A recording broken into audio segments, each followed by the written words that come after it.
Stoyan, is Shell here today? I think he is. We were expecting him. Okay, she mentioned he won't be there tomorrow, so figured I'd check. He wanted to have this meeting, so I hope he'll be here.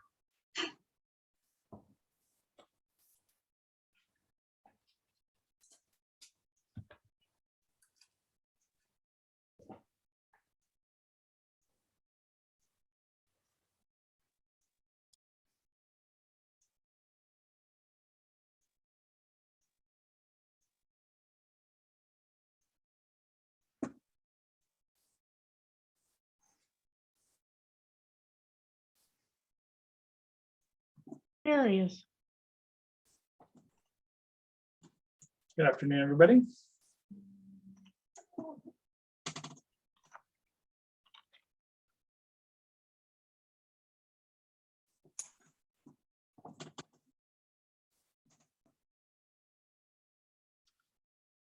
right, well, it is 2 o'clock, 2:02. Shall we get started?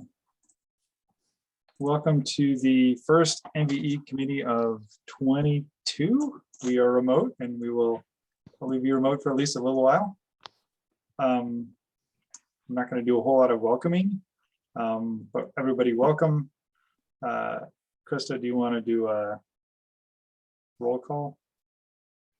Shell Anderson, Present. Caroline Traub, Vice Chair, Here. Andrew Klein, I'm here. Todd Bayreuther, Here. Phil Lemley. So we do have a quorum. Awesome. Okay. Well, we have an agenda. Does anybody want to review it and then make a motion on what we do today?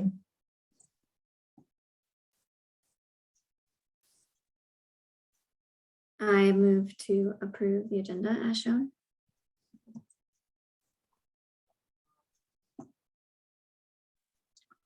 Do we have a second? Second. All right, we have a motion. We have a second. Is there further discussion on the agenda? Okay, all in favor of approving the agenda as written, say aye. Aye. Aye. Any opposed, say nay. Okay, we are going to the meeting minutes from our last session, September 9th, 21. It was a lively discussion. We had lots of testimony and discussed a lot of the issues that were discussed at the tag as well, and ultimately moved the commercial energy code forward. Are there any comments on the minutes as written?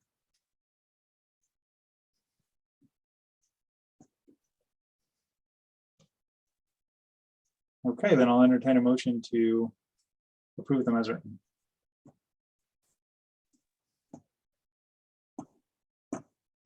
So moved. Second. Okay, we have a motion and a second. Further discussion? Okay, all committee members in favor say aye. Aye. Aye. Any opposed say nay.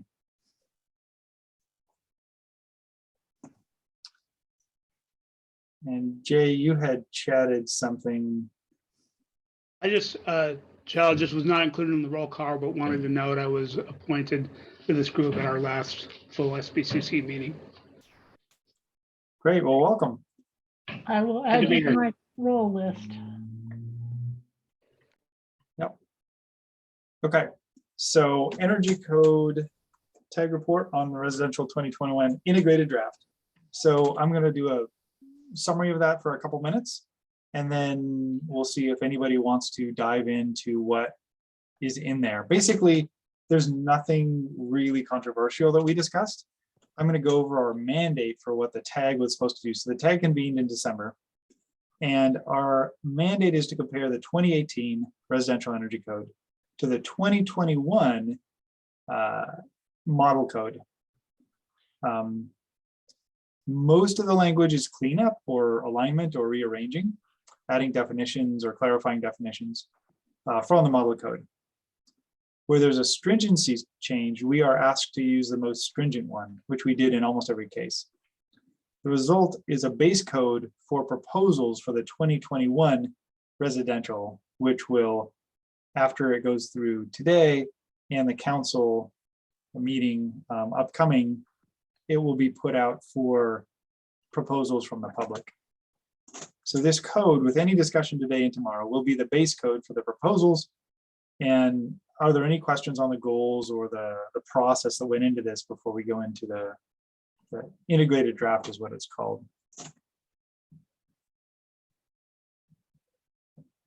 Okay, so basically what you'll see at the top of this green text means it was just moved.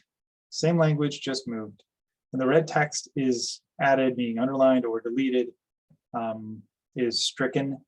And again, our mandate was simply to compare the 2018 Washington code to the model code from 2021 and find the most stringent piece and not go backwards with the energy efficiency requirements. So chapter 1 was rearranged a little bit, its administration. The prescriptive tables for U and R values swapped, but so it looks like a substantial change, but nothing really happened to the tables other than there's increases of ceiling, wall, and slab insulation requirements to match the national model code, including external insulation walls. This was the more stringent requirements that was incorporated into this draft, integrated draft code. Duct testing is now proposed to be required for ducts within the conditioned space. There's an increase in fan efficiency requirements, efficacy requirements relating to Energy Star 4.0.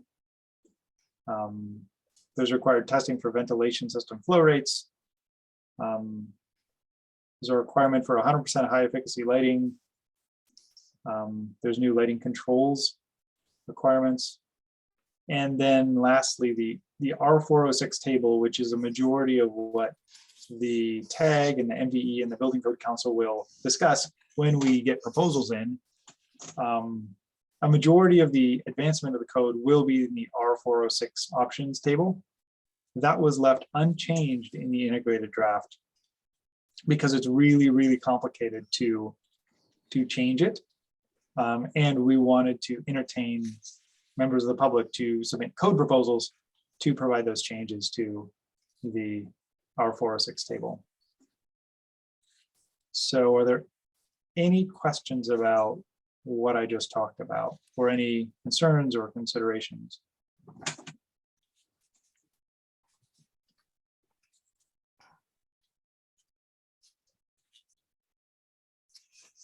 Other interesting things are the legislators told us we only have two climate zones in the state. So even if the model code has 3 or 4, we can only have 2 in the state. This is the right now, as Chris is scrolling through, is the green and the red are swapping the tables for U and R value. And then right there, she just passed by the increase in stringency for ceiling, walls, and slab.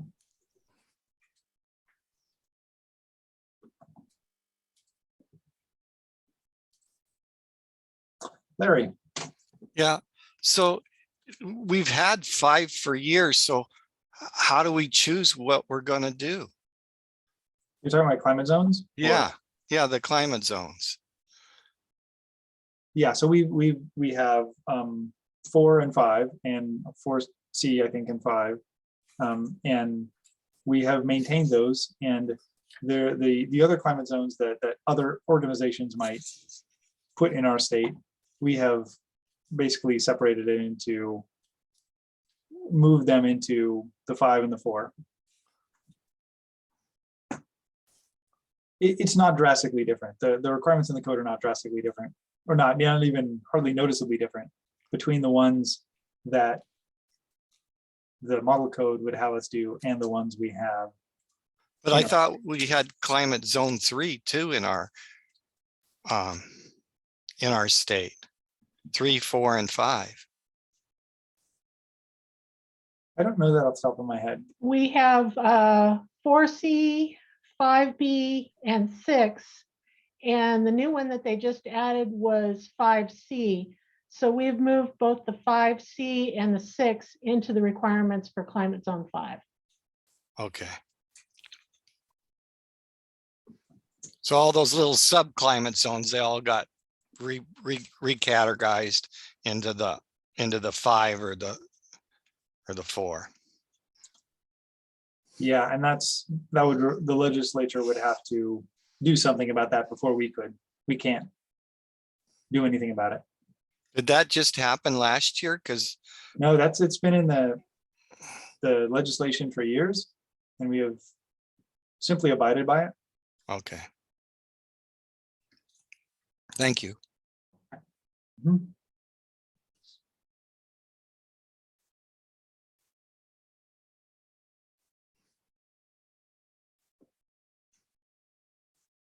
And again, nothing we approve today is going into the rules. It's just a draft for people to look at and provide suggestions to improve it. And I guess it's always worth reiterating that the residential code applies to small single and duplex multifamily and R2 that's 3 stories or less in general. So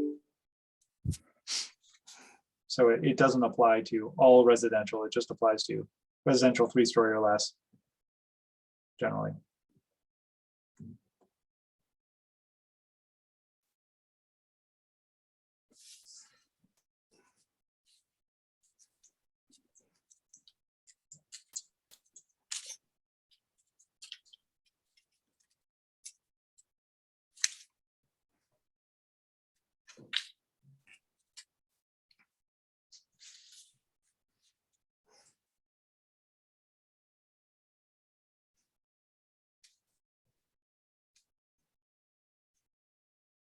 I guess I will point out here that the electricity factor was copied from the commercial code, the draft commercial code, which is now out for the CR 102 public comment. It was in the carbon emissions factors table. It was different in the residential code, in the 2018 residential code versus the 2018 commercial code. The Department of Commerce put together a proposal for the commercial code to change it to 0.44 based on some research that the National Renewable Energy Labs had done on carbon emissions for Washington. And so then that was brought into this carbon emissions factors draft table to make it align. There's no question in my mind that we will bring up this issue again, and code proposals will, multiple code proposals will provide rationale for changing this to a different number. So we just needed a starting place, and we started with where it is in the commercial draft code.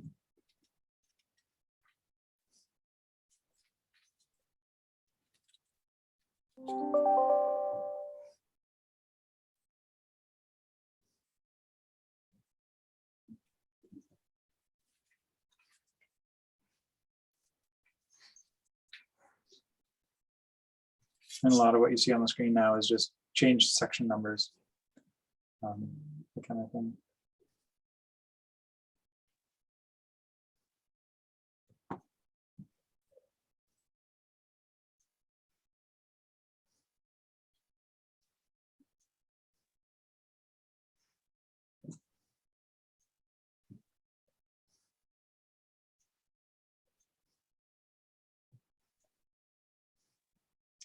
And R406 was unchanged in the integrated draft because it's so complicated to change. We did not want to take that up without code proposals. So this is R406 from the 2018 code. The challenge there is a lot of stuff moves into the base code, and then that means the R406 has to change. But in order for R406 to be changed, you have to add any credits, a number of credits to it to make up for any credits that were taken away because they're moved into the base code. So it requires dozens of hours of work.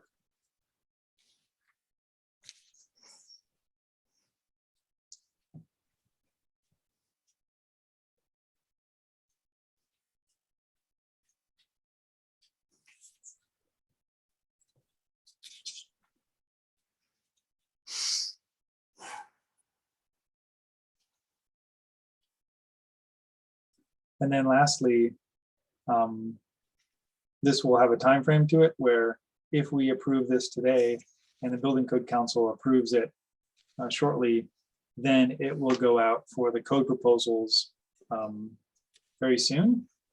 And Krista, do you have any rough timeframes for when it would go out and then public comment would close? Joanne, you want to help me out? I think the draft date is March 11th. No, that was for the commercial code. Sorry. That's for the commercial. Um, I think the deadline for code change proposals will be around April 15th. I can check. Just give me a few seconds to open the. Well, the schedule is still a proposal. It's not been approved by the council yet, but Mhm. give me a second. Yeah, assuming it gets approved today in the MVE and tomorrow in the council. So what we have in the schedule is public hearing on group 2 codes in September, and the second public hearing for group 2 codes in October. So September and October. So there would be open for, Well, I guess I'm saying- the submission period for amendments is February 21st, April 8th. okay, February 21st until when? April 8th. April 8th. April Okay. 8th, April 8th. And then after that, the energy code tag, or then the Building Code Council would refer it to the energy code tag. The energy code tag would meet probably 8 times or so, go through it. Then it would go back to the MVE committee, this committee, and then back to the council. And then be put out for the CR 102 public comment. And then the 2 dates that Stoyan mentioned would be public hearings for that CR 102 process. But so a long way to go before we get there. So unfortunately, again, the tags can be meeting over the summer. But that's just the way it goes. With the group 1, group 2 business, we couldn't avoid it. We wish we could, but We had a good time in the tags over the summer. Okay, well, does anybody want to make comments on this? Or we could make a motion to move this to the council.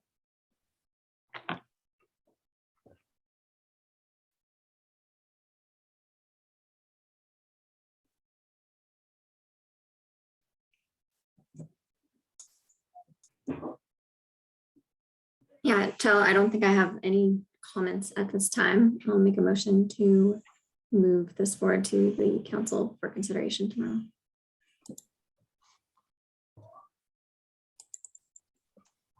Shell, this is Todd. I'll second. Okay, we have a motion, we have a second. Is there further comment?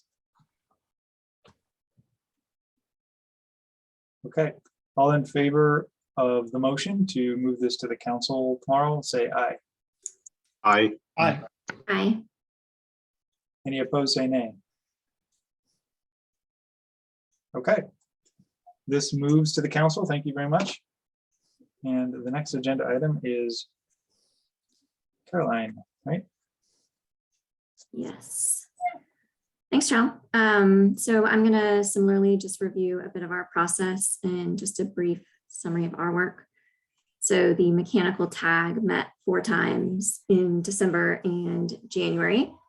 We have 10 members on our tag at the moment, with vacancies for the fire marshal, construction trades, and utilities seats. So as a reminder, anyone is still welcome to apply for those positions.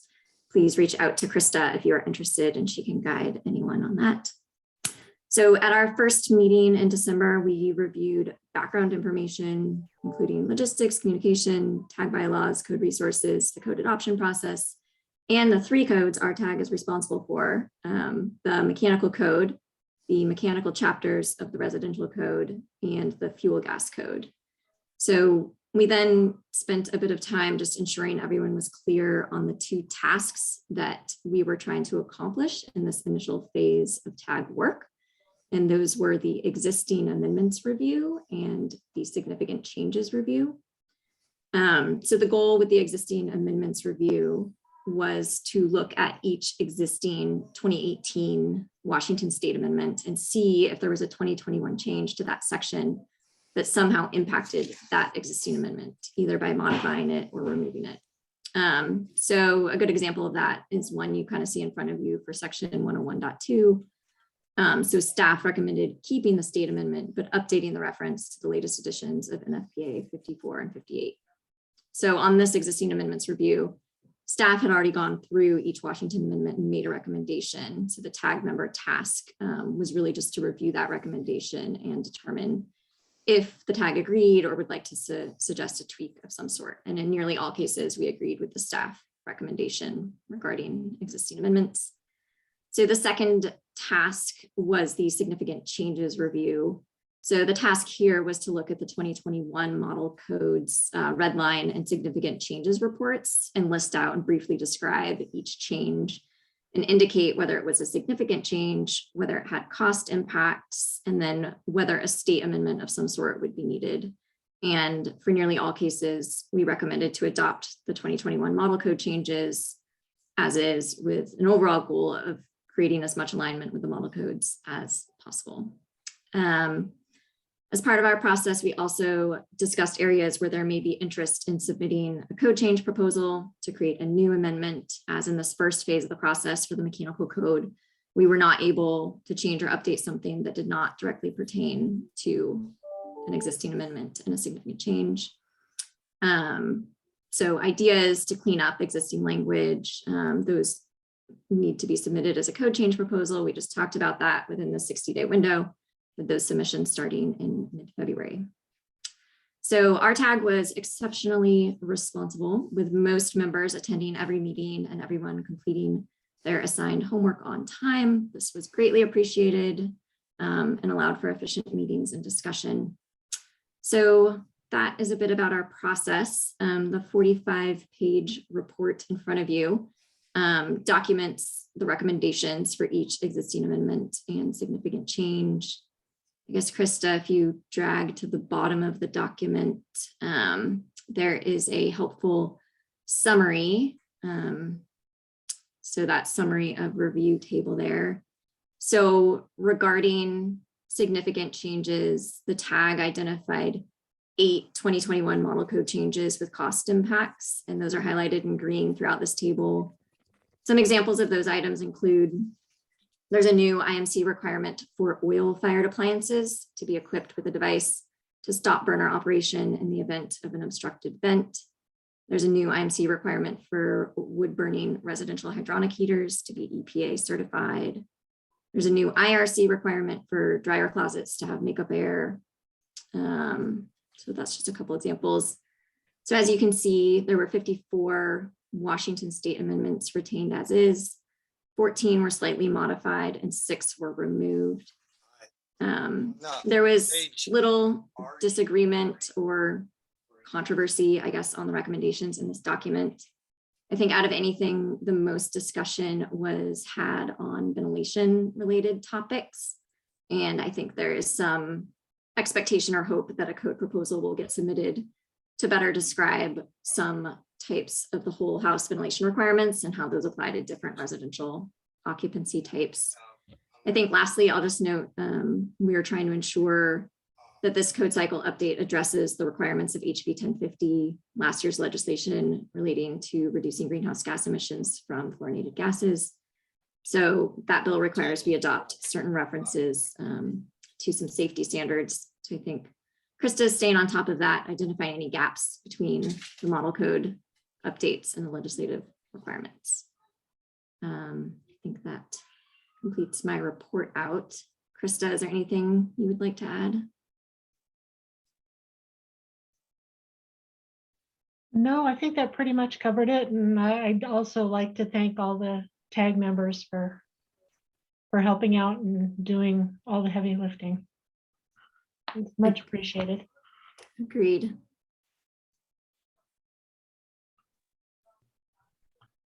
And just to be clear, what the Caroline's committee did is very different than what the tag was asked to do. The energy code tag was asked to do. So that's why you're seeing a different work product coming out with this. Are there any questions, concerns, comments on what was just presented?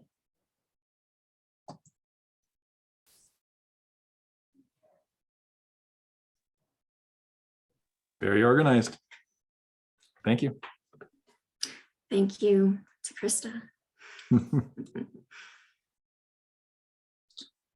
All right, well, I'll entertain a motion to move this to the council meeting tomorrow.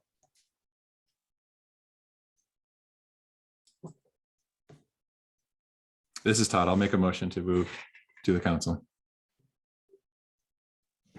I'll second. All right, we have a motion, we have a second. Is there further discussion?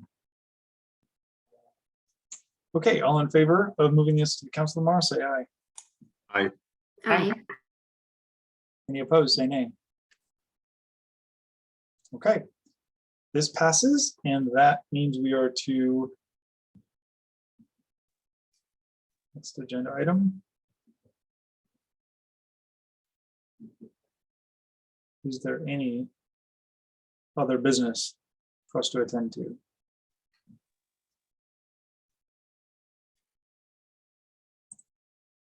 Okay, well then that would move us to item 7, which is adjourn. So thank you all.